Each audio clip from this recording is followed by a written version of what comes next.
ডিজাইনটা কিন্তু অনেক সুন্দর। শেষ পর্যন্ত দেখতে থাকুন, তাহলেই বুঝবেন। এই ডিজাইনটা ইন্ডিয়ান এক আর্টিস্ট থেকে ইন্সপায়ার্ড হয়ে করা। আপনারা বলবেন কেমন হয়েছে। দুইটা বাঁকা লাইনের উপর হামস এঁকে নিয়েছি দুইবার করে। তারপরে এর মধ্যে ফ্লাওয়ার অ্যাড করেছি। আর এই অংশটুকুতে কাটওয়ার্কের কাজ হবে, অর্থাৎ ফুল পাতা আঁকার পরে আউটলাইনগুলো ভরাট করে দিতে হবে, তাহলেই এর সৌন্দর্য বৃদ্ধি পাবে। তো ডিজাইনটা আপনারা ধৈর্য সহকারে দেখতে থাকুন, কতটা সুন্দর হয়। এই ডিজাইনটার ঠিক মাঝ বরাবর একটা ফ্লাওয়ার আঁকবো। স্পিরাল দিয়ে এর উপরে ছোট ছোট সার্কেল দিয়ে সুন্দর করে আমরা ফ্লাওয়ারটা এঁকে নিব। ফ্লাওয়ারটার টপ সাইডে একটা লিভস দিয়ে নেব। তারপর এভাবে পাতা স্টাইলে টাচ করে পুশ করে এভাবে টেনে ভেতর সাইডের দিকে আনবো।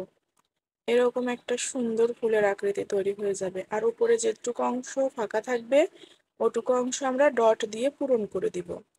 এবার বাদ বাকি জায়গাটুকুও আমরা এভাবে ডিজাইন করে নিব।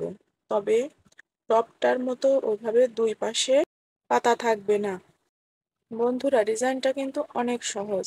আপনারা অবশ্যই ট্রাই করে দেখবেন আর আপনাদের বন্ধুদের সাথেও এটা শেয়ার করবেন, যেন আরো মানুষ এগুলো দেখতে পারে এবং শিখতে পারে। আর বন্ধুরা, আপনারা আমার চ্যানেলটি সাবস্ক্রাইব করে দিবেন। আমার চ্যানেলে আমি মেহেদি ডিজাইন, রেসিপি, ব্লগ, পেইন্টিং সব ধরনের ডিজাইনই করে থাকি। অবশ্যই সবকিছু আপনারা দেখতে পাবেন আমার এই একটাই চ্যানেলে। আর কে কে সেলাই কাজ দেখতে আগ্রহী আমাকে অবশ্যই জানাবেন। এরপরে আমি সেলাই কাজের ভিডিও আনবো। অবশ্যই আপনারা জানাবেন, তার উপর নির্ভর করবে ভিডিওটি আনা। এই একইভাবে হাতের অপর সাইডেও আমরা ডিজাইনটি করে নিব। যেহেতু আমি একটা ছোট বাচ্চার হাতে দিয়ে দিচ্ছিলাম, তাই ওর হাতে পর্যাপ্ত পরিমাণ জায়গা ছিল না, তাই আমি ছোট করেই দিয়েছি। ওই পাশের মতো অতটা বড় করে দিতে পারিনি। সম্পূর্ণ ডিজাইনটা আমি আটাতে পারিনি। বন্ধুরা, আপনারা কিন্তু আগের টুকুর মতো করেই দিয়ে দিবেন এখানেও।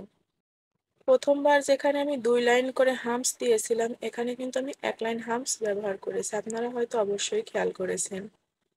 তারপরে এই যে এই আঙ্গুলটা পুরোটাই কাটওয়ার্কের কাজ করে দিতে হবে। মেয়েটা সকালে মেহেদি নিতে আসছিল, এ কারণে ও খুব তাড়াতাড়ি করছিল। ওর স্কুল ছিল এ কারণে। তো তাই আমি খুব তাড়াতাড়ি করে আঙ্গুলে একটা সিম্পল ডিজাইন দিয়ে দিই। আঙ্গুলে আরো অনেক গর্জিয়াস করে দিতে চেয়েছিলাম, কিন্তু ও অনেক তাড়াতাড়ি করায় সেটা আর সম্ভব হয়নি। তো বন্ধুরা, আরো সুন্দর সুন্দর ও আরো গর্জিয়াস ডিজাইন পেতে আমার চ্যানেলটি অবশ্যই সাবস্ক্রাইব করবেন আর লাইক, শেয়ার, কমেন্ট করতে ভুলবেন না। তো আপনারা ভালো থাকবেন আর আমার ভিডিওর অপেক্ষায় থাকবেন। খোদা হাফেজ।